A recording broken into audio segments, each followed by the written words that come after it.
Sebenarnya aku pertama kali ikut posko kak, jujur aja tuh aku takut. Pertama kali aku nolong, pertama kali aku datang ke kecelakaan, kakak tahu apa yang aku rasain?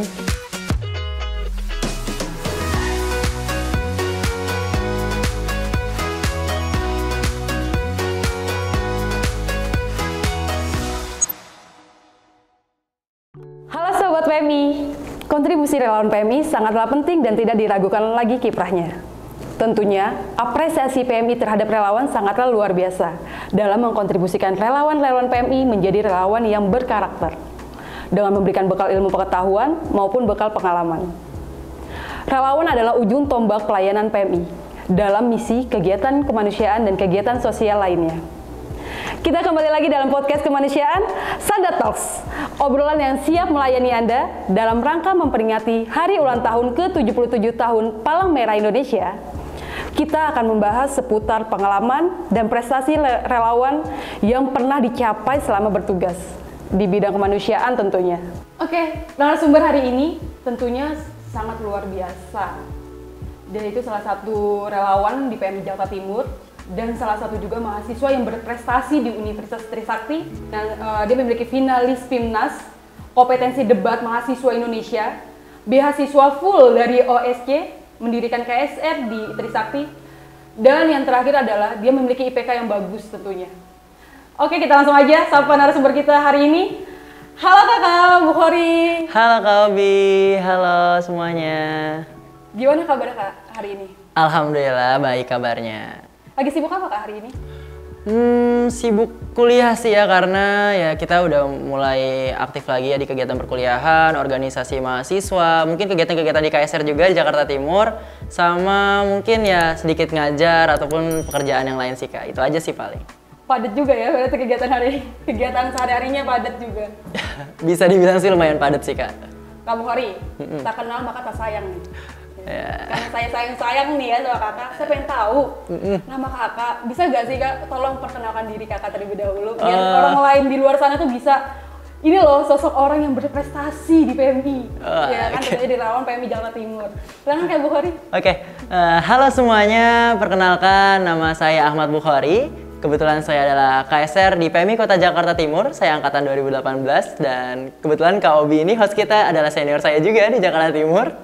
Jadi saya ini sebenarnya ikut di KSR PMI Jakarta Timur juga karena memang saya pengen jadi relawan aja gitu. Sebenarnya fokus saya adalah sebagai mahasiswa gitu. Jadi teman-teman juga kalau misalkan mau gabung di relawan juga bisa aja kok sama kayak saya. Oh, Kak Bukhari, ya, perkenalkan diri udah nih. Ahmad Bukhari namanya. Betul. Ya kan, salah satu mahasiswa di Universitas Trisakti ya kan, dan juga relawan PMI Jakarta Timur tahun 2018. Berarti junior saya ya? Iya, siap senior, maaf salah. Tapi dalam kesibukan ini ya Kak, apa sih faktor motivasi kakak nih? Ya kan, biasanya kan anak muda sekarang tuh lebih senang nongkrong, ya kan, atau hangout keluar, ya kan. Ya, betul. Tapi kakak lebih memilih untuk mencari prestasi nih Kak. Apa sih motivasi kakak ini untuk mencetak prestasi, padahal anak muda tuh lebih senang untuk nongkrong dibanding untuk mencetak sebuah prestasi? Oke.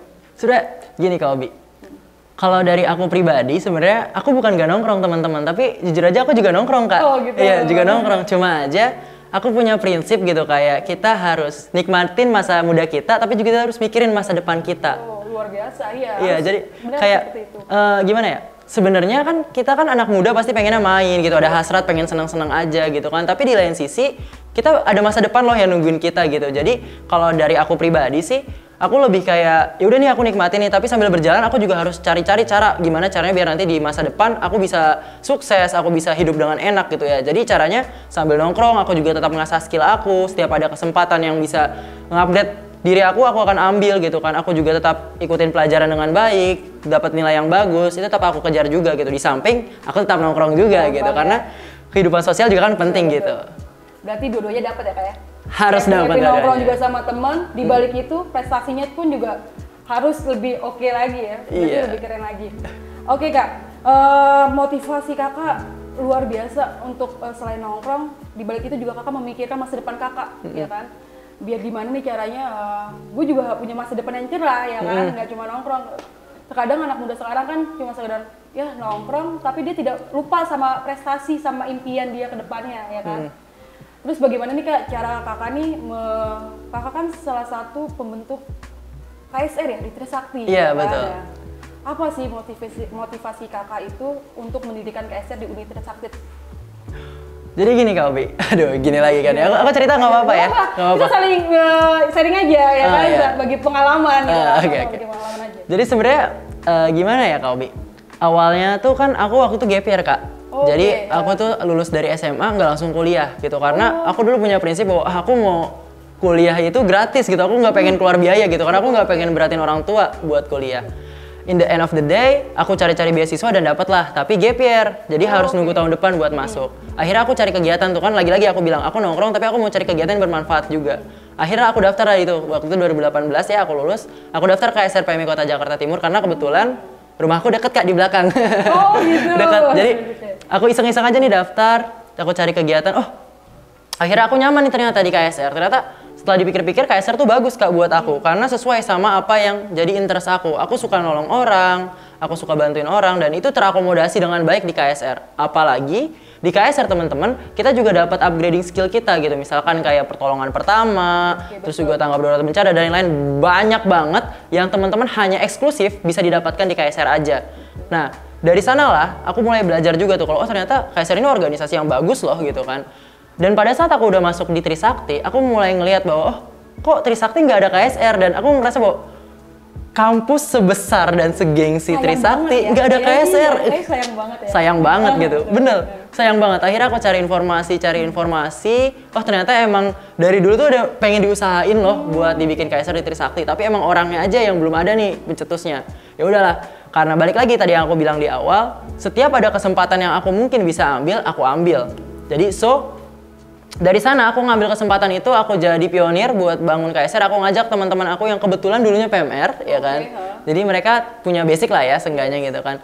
Kita bangun deh, kita mulai dari anggota kecil, 1 orang, 2 orang kan. Awal aku berdua doang, aku ajakin teman kelas aku 9 orang, sampai akhirnya kita sekarang udah ada 35 orang, dan kita dapat mungkin ya kalau bisa dibilang pengakuan dari kampus bahwa kita adalah salah satu UKM yang paling cepat terbentuknya. Dalam waktu 2 tahun kita sudah bisa mendapatkan surat keputusan dari rektor dan juga bisa mendapatkan surat keputusan dari PMI Jakarta Barat. Nah, dari sana itu membuktikan bahwa ternyata KSR ini memang cocok Kak ada di kampus, dan aku juga mengakomodasi teman-teman yang ada di kampus untuk berkegiatan di KSR. Karena memang KSR ini benar-benar ya tadi aku bilang bermanfaat banget gitu, dan mereka juga merasakan manfaatnya, dan sampai akhirnya ya udah terbentuklah seperti sekarang ini. Bisa nongkrong sambil dapat prestasi. Keren gak tuh? Mantap ya. Ya. Kan? Nah, tantangannya apa sih Kak? Tantangan dalam mencapai prestasi nih Kak? Ada gak tantangan yang sudah dilewati, ya kan? Tantangan yang sudah dilewati, ya. Sebenarnya kalau Abi, tantangannya itu bukan cuma dilewati, tapi lagi dihadapi. Oh, gitu. lagi dihadapi, betul. Okay. Karena di setiap kegiatan, di setiap apapun yang kita lakukan, pasti ada tantangannya Kak. Aku percaya bahwa tantangan itu ada memang untuk diri kita bisa lebih baik lagi. Misalkan saat ini kemampuan kita 1, dengan suatu tantangan kemampuan kita jadi 2 ke depannya, dan begitu seterusnya. Kalau dibilang tantangannya apa untuk meraih prestasi gitu kan, yang paling pertama pasti nahan diri Kak. Jujur aja teman-teman, kalau misalkan dibilang nahan diri, kita tuh kalau misalkan mau dapat prestasi kita harus bisa menahan diri kita sebaik mungkin. Karena yang pertama Kak, kita kan anak muda yang balik lagi yang tadi ya gitu kan, pengennya main, senang-senang, pacaran gitu kan. Kayaknya kehidupan anak muda tuh surganya dunia lah gitu kan. Kayak enak banget gitu kalau senang-senang. Kan? Betul, kayak apa sih biasanya, YOLO, you only live once gitu kan, kayak cuma hidup sekali gitu, ngapain sih pusing-pusing gitu kan. Aku sendiri sebenarnya juga beberapa kali ngerasa bahwa aduh capek nih gitu, aduh bete nih gitu kan, kayak pengen seneng-seneng deh gitu kan. Tapi ya balik lagi, kita harus lagi mikirin, kita boleh senang-senang di masa muda, tapi kita harus memikirkan masa depan. Dari sanalah aku bisa termotivasi untuk tetap konsisten sama apa yang aku lakuin. Mungkin kalau bilang tantangan itu kan tantangan yang pertama. Tantangan yang kedua, yang paling kerasa bagi aku adalah manajemen waktu Kak. Yaitu karena memang ya bener-bener apa ya, dibutuhkan banget deh. Itu dia yang jadi tantangan banget menurut aku. Itu sih paling sih di antara 2 itu. Gimana tuh Kak, cara Kakak membagi waktu Kakak di KSR, terus kuliah ya kan, mengajar, terus kerja, dan lain-lain. Maksudnya kegiatan Kakak itu gimana sih cara membagi waktunya, dan pernah nggak kebayang nggak sih bisa mencapai banyak prestasi, termasuk IPK-nya tuh bisa tinggi.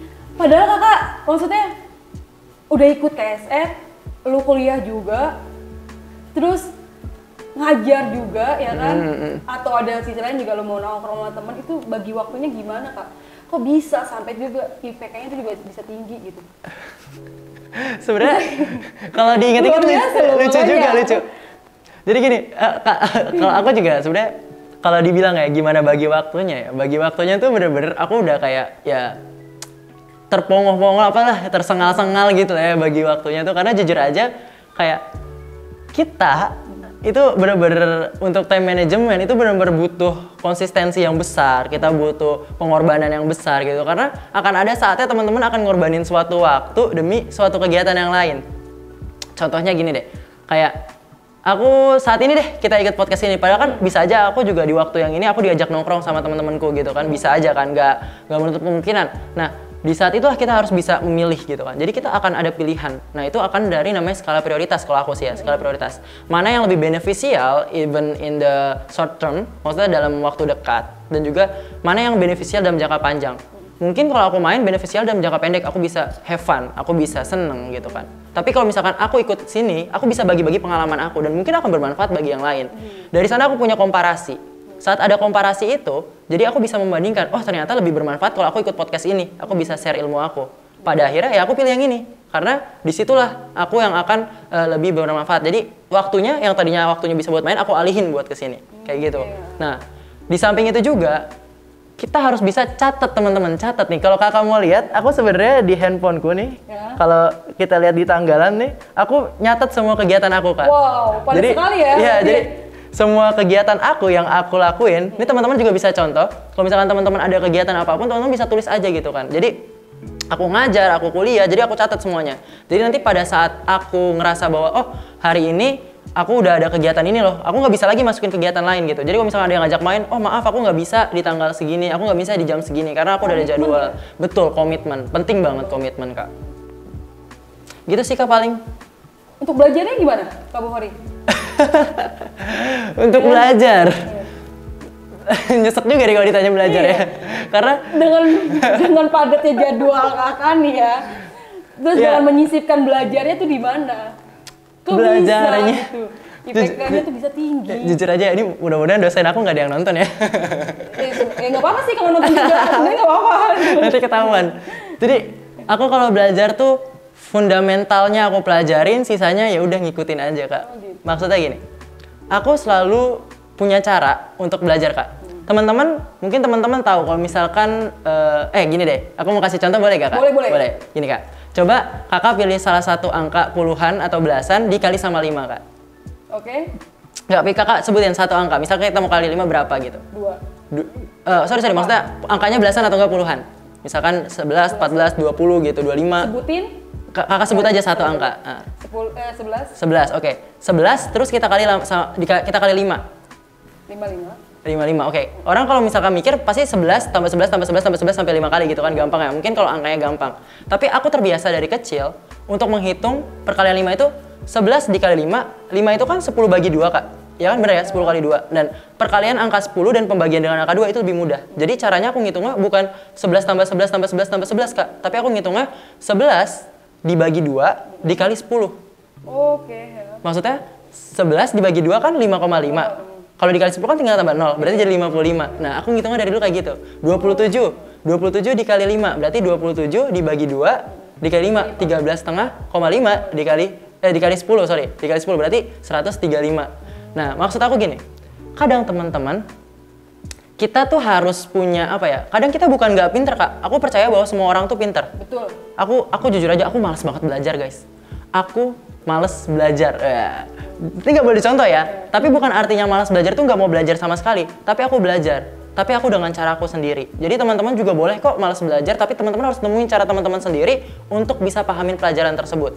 Misalkan kayak tadi aku, maksud aku adalah saat kita nggak nyaman dengan cara konvensional yang ada, kita bisa cari cara kita sendiri. Jadi kita bisa nemuin hal ternyaman buat kita buat belajar gitu. Maksudnya cara ternyaman kita buat belajar. Kalau aku kayak gitu, aku pahamin fundamentalnya, lalu kesana-sananya perkalian selanjutnya mau angka berapapun aku akan paham. Maksudnya gitu teman-teman. Aku pun di kuliah kayak gitu. Aku nggak pernah banyak-banyak belajar. Aku belajar dasarnya, setelah itu ya udah. Selanjutnya akan mengikuti dari apa yang udah aku pelajarin dan udah aku pahamin. Yang penting teman-teman paham dulu. Gitu sih tips belajar dari aku. Susah juga ya? Iya. Dengan jadwal yang padat, diselingin sama belajar, kan kadang anak-anak juga mut-mutan juga kan. Di sisi lain juga mut-mutan. Terus apa nih Kak? Ada gak sih tips nih ya, tips untuk sobat PMI yang di luar sana agar bisa mencapai prestasi seperti Kakak nih? Tips and trick ya. Oke. Sebenarnya kalau tips and trick kayaknya setiap orang, balik lagi teman-teman, setiap orang punya caranya masing-masing buat dapetin prestasi Kak.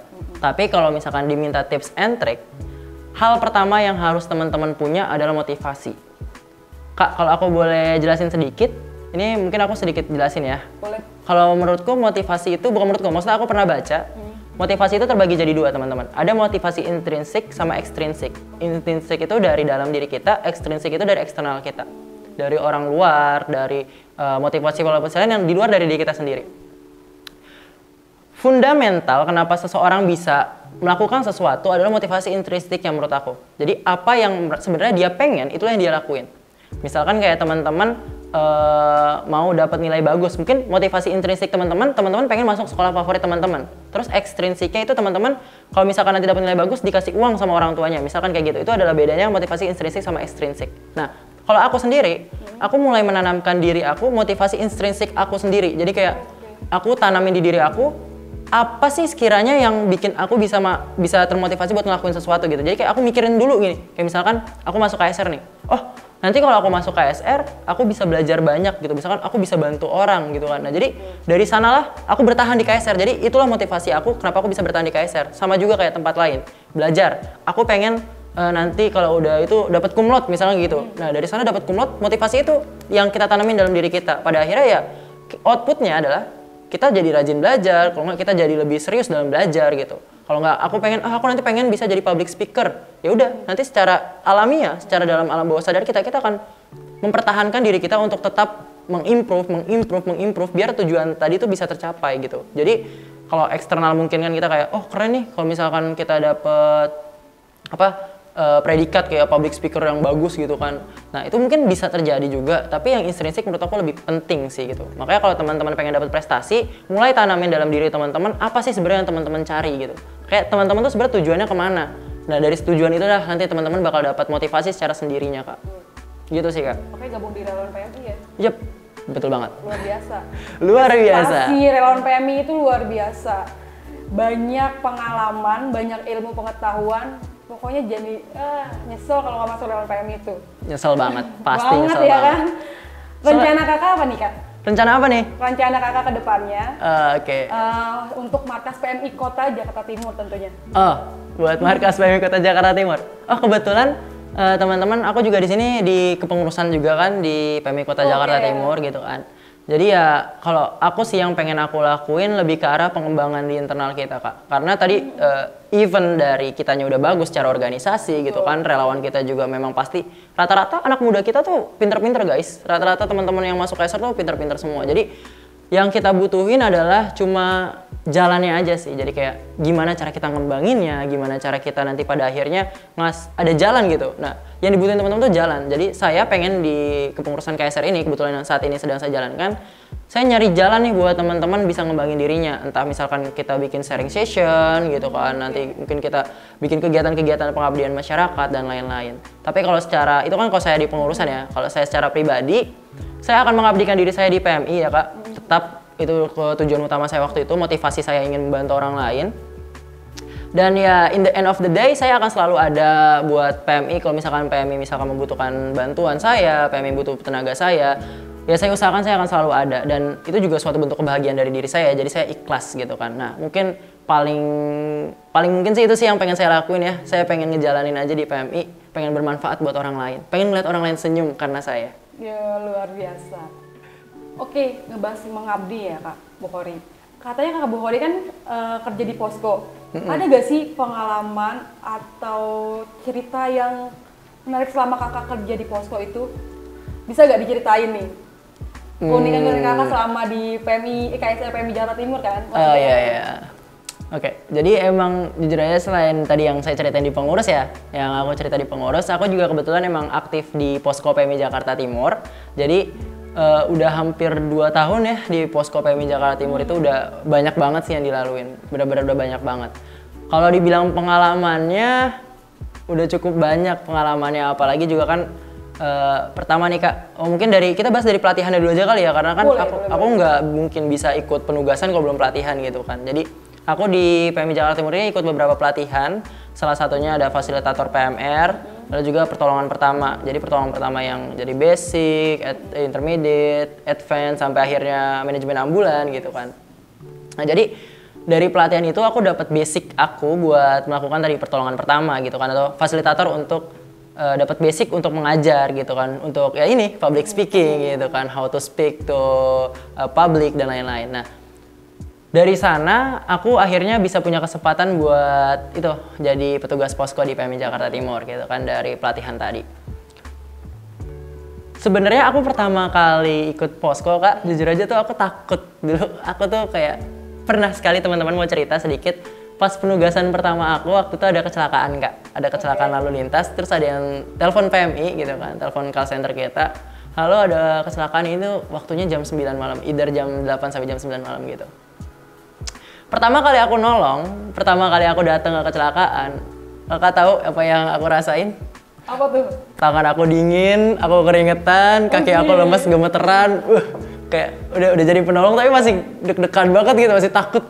Korbannya gimana ya? Udah ngebayangin dulu ya korbannya, belum tindakan. Karena kan kita kan kalau ngeliat di TV di mana kalau kecelakaan tuh udah tragis banget. Udah ngilu duluan gitu kan. Jadi sekarang posisi aku ada di dalam ambulans loh, aku jadi yang nolong gitu kan, istilahnya kayak gitu. Biasanya yang jadi penonton kan? Iya. Biasanya jadi penonton. Nggak boleh, ya tapi nggak boleh ya. Teman-teman kalau misalkan nanti ada kecelakaan, tolonglah ya, kita udah jadi masyarakat yang baik gitu. Jangan ditonton, jangan difoto-foto ya, itu nggak boleh. Itu melanggar privasi sih kayak gitu ya. Nggak cuma privasi aja sih sebenarnya. Apalagi kasian yang petugasnya yang mau nolong tuh jadi susah betul, iya. Saking banyak yang nonton. Betul, iya sih.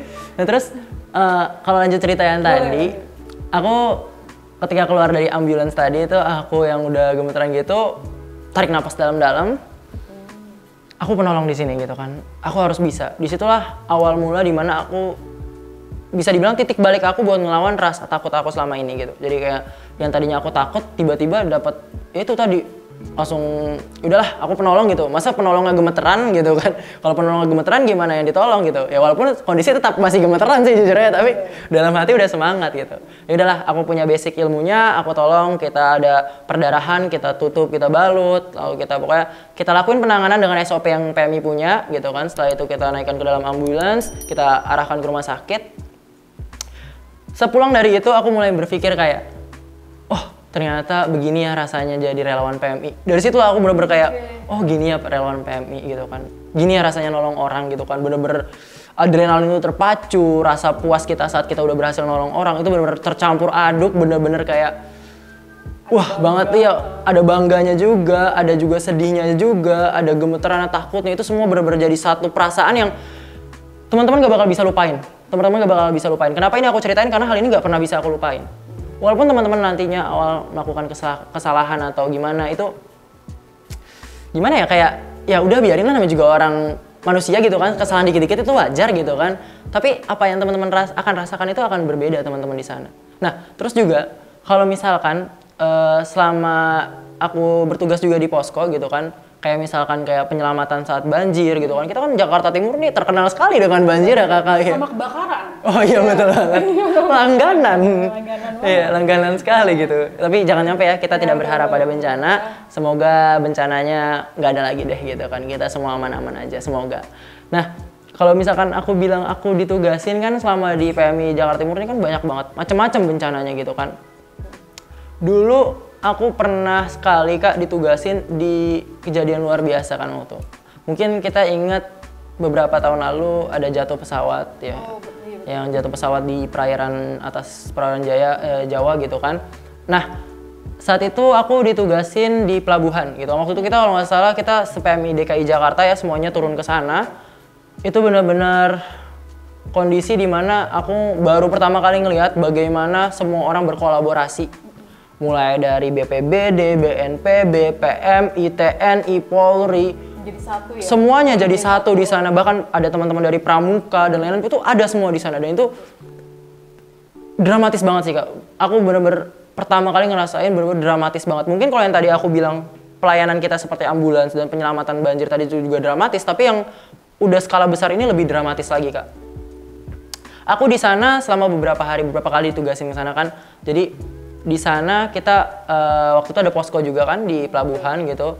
Kita di sana nunggu korbannya ditemukan gitu kan. Jadi itu benar-benar aku mohon maaf banget ya Kak, aku ngelihatnya itu benar-benar sedih banget gitu. Bagaimana korbannya bergelimpangan gitu, bagaimana kita mengevakuasi dari perahu menuju ke pelabuhan gitu kan. Kita arahkan kepada teman-teman di DVI gitu kan untuk dipilah-pilah gitu. Nah itu apa ya? Di situ jiwa kemanusiaan kita tuh benar-benar diguncang banget Kak. Aku ngerasa bahwa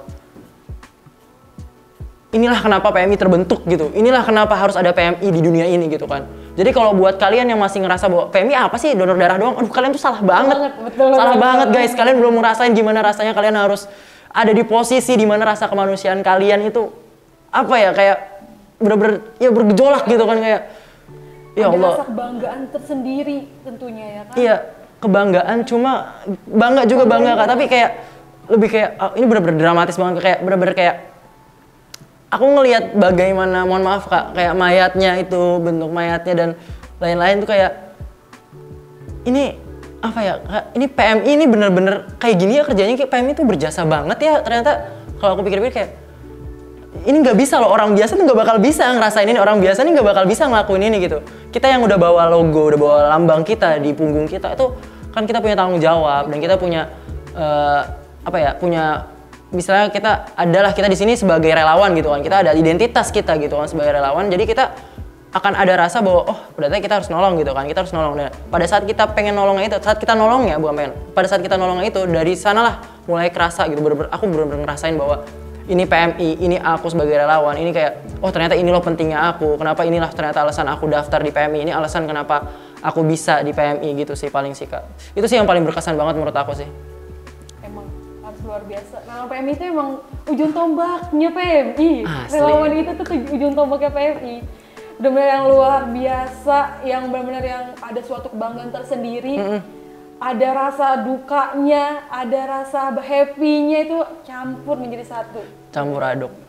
Emang bangga. Saya juga salah satu relawan yang benar-benar bangga banget sebenarnya.